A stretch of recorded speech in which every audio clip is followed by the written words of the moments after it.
Greetings, guys. Welcome back to my channel. My name is Monette, and this is my channel, Evolve with Monette.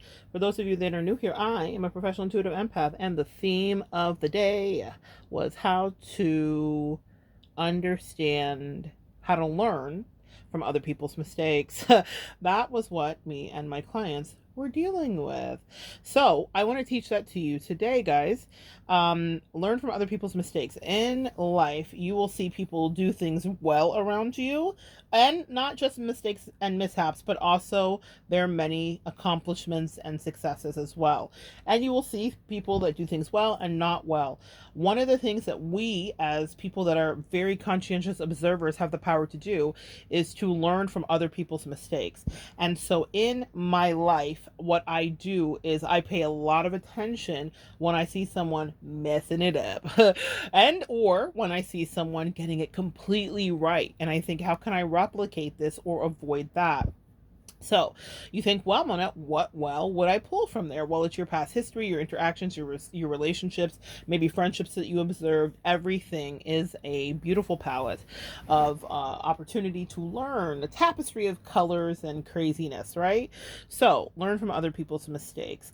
For example, I watched like someone not handle something really well many, many years ago, and I found how handy it came to be for me in my life in the last several years to literally do everything differently than that person did. And I, some of us will say it'll never be me, and we would like to think that we're people that could follow through with that. But a lot of you guys listening are people that mean it'll never be me. And you mean that. And what that takes is a certain level of self-restraint, because the reason that people usually get into the quagmires that they get into is because they are impetuous, or because they are not listening to all of the million little rattlings and pricklings that happen in our intuition and our psyche when something is right or wrong, or it feels great, or it's exhilarating. And so what we will do is get caught up in emotion. I was caught up in physical attraction, right? That's one of the ways we certainly get lost. And it doesn't always end much to your satisfaction. And I've seen it end to a lot of people's destruction. In fact, I am the most attuned and the most alert and aware when I am turned on emotionally, energetically, sapiosexually, physically, or sexually. That's when I'm like, where's the danger? Because for a lot of us empaths, we can be playing whack-a-mole with past patternings from our life, right? Meaning, like, you think you have bested this situation, and then another incarnation of the same situation pops up in this realm, and it affects us all. One of the things you need to understand is that we all have different patterns that we came here in this life to work out, different issues. Maybe you dated a guy and they had serious issues with commitment, and that is something that's pervasive throughout their life. That was Cole's issue. Who dated Cole? That was Cole's issue to work out. Maybe you're the one with them. That was your issue. Are you a person who has dealt with unrequited love? That's definitely been mine. Are you a person who's dealt with a lot of stalkers? Some of us have had it too. Are you a person who has, we all have repeating things or types of relationships? Are you a serial monogamous? But there are lessons to learn from all of them. Now, what I do is I look around at people that are having these or similar experiences, and then what I do is I say, how can I avoid the pitfalls that I saw them take? So in my situation, I remember seeing someone do several things, and I made pointed checkpoints to not do when I had the opportunity. Because people that think that you might be all high and mighty, Miss Empath or Mr. Empath, don't realize that we are conscientiously making better choices. We just are. We are making better choices. This doesn't mean that we're not carried away and caught up on the wings of love up and above the clouds, but it does mean that we're paying attention. And really, I'm not even so much paying attention to what's in front of me as what I'm paying attention to what has happened around me in my periphery, because there is where you have your greatest intel. The thing in front of you can be a distraction. The thing in front of you could be alluring. The thing in front of you could be you looking at something with your rose-colored glasses. However, or the thing in front of you could be exactly what it is, or it could be an optical illusion. But if you understand the patterning of your past history and what you're prone to do, see, or which pattern you're prone to fall into, what you'll be able to do is say, oh, this is this, and this is that, and this is not this. The other thing that I think is really important when I say that I learned from this other person's mistake, I knew that there would be chances where I would be tested with my communication. I would be tested with my loyalty because I watched how she was tested with her communication, how she was tested with her loyalty regarding our friendship. I knew that there would be chances where I would be tested with my passions. I'd be tested with my lust. I'd be tested with my desire to win. I would be tested with my competitive nature. I'd be tested with my jealousy because these were all things I watched her do. I knew that there would be a chance where I could be a turncoat, where I could run from the situation or not deal with something head on, where I could be cowardice and not really do my best to extract the best yield from whatever I could, because I watched her bag it up. You understand? So there are people around us and they are teachers. We often discard those toxic energies and people and think, oh my gosh, they serve no purpose. They were just a pain in my butt and it was toxic. And why did this happen to me? Well, empath, we're here to learn. And so you will be paired up with toxic teachers, soulmated energies, and maybe some exhilarating, salaciously delicious ones too. But the ones that I've learned the greatest lessons for, unfortunately, have been the toxicities, the basuras, okay? Because what's at the bottom of their bin of trash is wisdom. It's very akin to the hangman if you're reading tarot. The hangman is upside down, and I always liken it to oyster divers that are diving deep for knowledge. They have to hold their breath. They compress their bodies. They dive deep into cold, dark waters where you cannot see. They're using all of their senses, but what they come up with is treasure. There is a cost to do that dive. It is physically painful. It's emotionally expensive. It is isolating. And it's quiet, and it's potentially dangerous. But it is a sacrifice that you made. The other thing to understand about the hangman, it is modeled after being a martyr. If you are in a hangman position, you have volunteered to learn this lesson. Let's talk about that. They said that the reason that happens, that the upside down hanging happened because people did not feel worthy to be hung like the Christ. So if they were saying, I am going to say I'm giving myself up, they asked to be at least inverted so that they would not be trying to be on par with the Christ. That's why the martyrdom energy is there. It's like I'm volunteering myself for the sacrifice. So ask yourself, if you're volunteering yourself for an emotional sacrifice and you put yourself on this earth to incarnate and learn these lessons.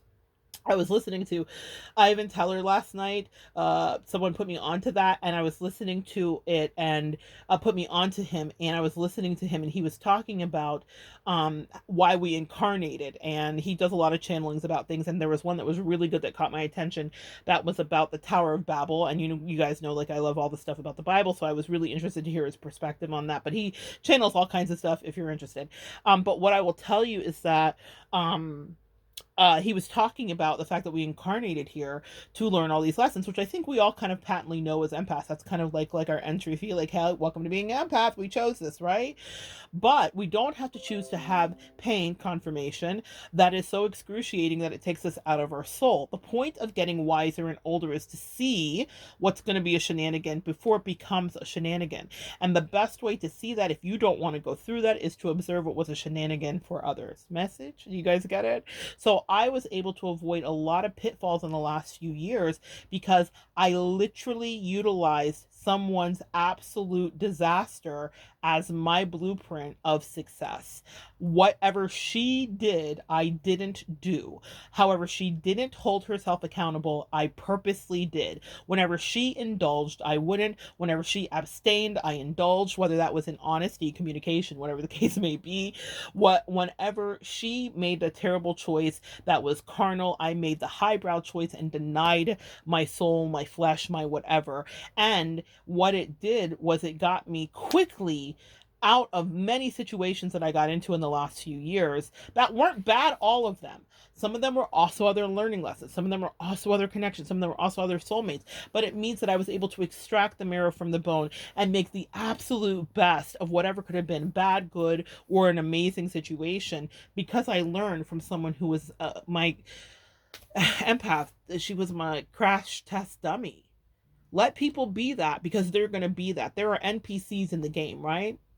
And so let them be what they signed up to be. Not all of us are sentient and awake and paying attention to the fact that we are here making choices daily. So if an NPC volunteers to be a crash test dummy, don't let their sacrifice of martyrdom to do that go in vain.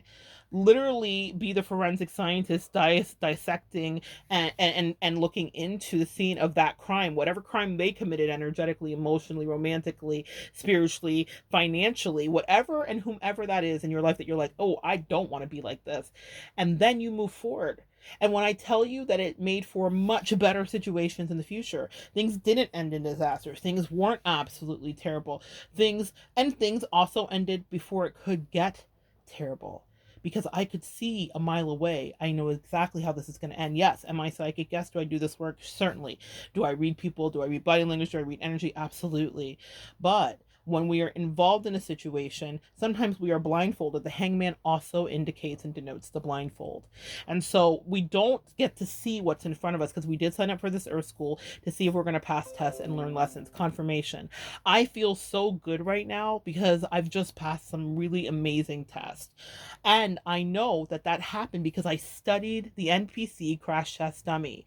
I looked at what she didn't do and then I corrected because I knew, and that's something you might want to take with you. Some of those people that indulge themselves justify their behavior by saying, well, you would have done the same thing if you were in my shoes. No. No, empath, we wouldn't, and we don't.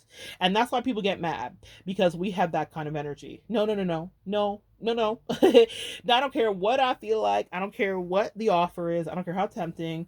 I don't care how fill in the blank, how much money, this, that, the third. Your soul's not for sale. Your experiences are not for sale.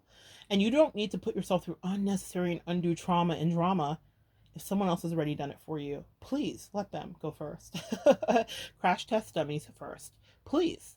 I would love to watch what happens. I would like to see the velocity of the high impact and see how far your whiplash is, because I don't want that level of whiplash. I like my neck. I like mobility. I like upward mobility. That's one of the things that those NPCs deprived themselves of, was upward mobility. Because when they crashed into the thing and they ignored their angels, ancestors, and intuitive nudges, they then relegated themselves to Dante's Inferno, to that realm of hell for them, whatever that is. And you think, oh my God, that's so intense. It's the truth. They, by not choosing to ascend or pay attention or learn whatever lessons that were in their periphery, relegated themselves to live a Groundhog's Day of hell. Do you want that, empath? I'm not trying to be like a fire and brimstone preacher, but do you want that? I'm not talking about hell, actually. I'm talking about hell here on earth. I'm talking about no growth. I'm talking about abusive relationships. I'm talking about limitations, right? That's something that they have signed themselves up for, and we get to benefit. That's their sacrifice. If they were not going to be on earth and evolve and be light workers and luminous energies, they weren't going to be cosmic angels, and they weren't going to be magical fairies and all the rest of it. If they didn't want to do the work to spread energy and goodness to people and to tell the truth and tell it faster and to do all of the things, what's going to happen is they're going to stay right where they're at. And in the past years, when I watched someone do what they did, they still in the same place. They're still in the same place. I was able to, even from the rubble, create upward mobility. I was able, confirmation, to climb the rubble of the tower. And everybody that reads tarot knows that the tower is associated with a scorpionic chain of events where everything ends. Scorpio energy is ascended with death, associated with death, rebirth, and transformation. But the tower is not a pleasant thing.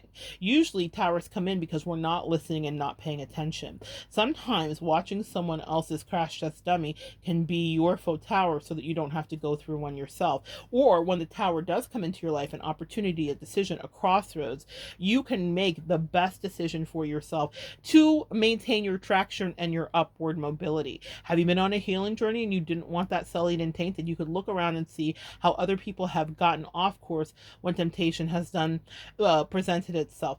Are you in a position of wanting to be in a business, but you've watched some other businesses fail? You could look around. There's YouTube videos. There's a lot of resources to see how other people, let's say you don't have someone in your life that you've seen with a business fail. That's not all of our reality, but there are resources here where you can see and hear people talk about how and why it failed so that you can learn from their mistakes. That is what intelligent people do. You don't have to go through the trauma and drama up close. You can head it off at the pass. I promise you, you will feel so much better. You'll feel so much lighter. Helium-esque is the best way that I can describe it. I feel even in my chest right now, like when you inhale helium, I feel happy, I feel light, because there were decisions that I made years ago that played perfectly into a dark night or a quick moment or a place of like, okay, what's going to happen here? I was able to maneuver accordingly because I knew what I'd seen other people not do. Now, let's talk about delayed gratification, guys. When you do that, that can be frustrating because those people were self-indulgent. They were impetuous. They were children. So they needed, and so that means a lot of you guys were dealing with narcissists, because we know those narcissists are fantastic for having zero self-restraint and being toddlers eternally. So usually you're coming from seeing some narc do some kind of NPC crash test dummy thing, wreck up a life, be inconsiderate, be manipulative, all the things. I'm getting a pain in my neck. So these people are absolutely literally a pain in the neck. That's the whiplash. That's so funny. My angels, you guys are hilarious. My gifts have been just ramping up lately, so much so that I'm like, okay, did I sign up for this? But apparently I did. And so what I want you to understand, the pain in the neck through me, is that you can avoid doing what a lot of people did. And that you don't have to be beholden to the pain in this incarnation for yourself. And it just means that you get it faster. Think about a sprinter running through hurdles. Just training and understanding when, and getting that muscle memory. And I think that watching someone else make a wreck of their life, it creates muscle memory for you as an empath. I was saying the delayed gratification and the toddlership of it. The reason that they got into the mess they got into, or whatever you watched in the past, or whatever mistake you could see someone easily going into, is because they couldn't restrain themselves from having their they needed, I'm hearing oral fixation. Y'all, what's happening? Oral fixation. I'm hearing Shakira. Oh, Shakira. Oh, Shakira's having a whole throwdown with her baby's daddy right now. I don't know if it's her baby's daddy. Her man of many years cheated on her with somebody younger. Huh. But she had a song called Oral Fixation. It was really sexy. Anyway, what I want you to understand is that I got off track there. I was like, what is happening? They wanted to put something in their mouth. Girl, y'all know my angels are wild. Somebody wanted to put something in their mouth, and they just couldn't. They got obsessed. Somebody got obsessed with something, and you watch maybe something like that happen, and they got really fixated. And oral fixation. Oh, the oral fixation pacifier. They wanted something to soothe them. Y'all, it went left. I was like, angels, can we just get back on the tracks here? So yes, there are some sexual undertones. So maybe you guys, someone watched some shenanigan of a relationship in the past, and you're learning from that. But aside from that, back to this, the pacification of a thing. They needed to have the passy. They needed to have the binky. They needed something that pacified them because they were insecure, codependent, things that we all have been, things that we all still can be. And so that was what they did, was they immediately jumped into whatever that thing was, and they were like, this is going to work. Or they wanted success, so they jumped into a bad business deal without reading the contracts. Or they wanted approval from their narcissistic parents, so they co-signed against the sibling to gang up and then regretted it for years. This is the kind of stuff that we watch people just crash test and become NPCs about. What I want you to understand is this. The reason that we thrive and are upwardly mobile is because we can delay our gratification. Whew, that's tough, yeah? Mufasa, indeed. There is a strength and a resiliency. Strength, the card associated with Leo, is just a thing I've been channeling super tough lately. I've been getting a lot of really interesting Leo symbols. Maybe I'll post it on my community page. Maybe I won't. But there was one where I saw a short of a lion coming down the highway. So I've been just very much in my very Leo energy, which is so needed. Sometimes we need that for self-protection. Little cockiness. My cockiness, lick my persuasion. I'm telling you, someone wanted to put something in their mouth. My cockiness, like my persuasion. That's Riri, bad girl Riri. Yeah, someone's pretty. Who's pretty? Who's a pretty bee? Who's a pretty Fenty bee? Who's out here slaying their Fenty Savage wear? Anyway, my cockiness, like my persuasion, back, pacification, back to new. Okay, so all of that is about nurturance and needing, companionship, but it's codependency. So I think what I'm channeling here is that you were watching someone maybe do something out of codependency and not really understanding, and maybe you get to avoid that. So that's a message here specifically for somebody. You get to do it differently. You also need to understand that because they couldn't delay their gratification, they are then stuck at that level. There was no growth there. They are now in the preschool forever with the other preschoolers doing crash test dumbing stuff all day and having low vibrational conversations and energy. You wanted more. I'm not mad at you, sis. You're allowed to have that. You're allowed to up level, but it is ideal if you can do it off the backs of their craziness, their pain, and their ignorance. I know it sounds nuts, but they volunteered. They stumbled so that we can stand up and walk away with ease and without breaking a sweat. We can step over them and walk away, and look back and be like, oh man, hate it for you. Not going to be me, and mean it. It is not going to be you. It doesn't have to be you. You are not doomed or destined to make the mistakes of others. And the thing that happened to you that may have seemed very devastating has incredible intel and incredible valuable information about how you can traverse anything that is a potential obstacle in your way without missing a beat, so that you continue to slay, slay. And look at that, my neck pain all of a sudden went away. So good sharing energy with you. Come back and join me next time, and we will continue to break necks together and learn from other people's mistakes in order to properly evolve together.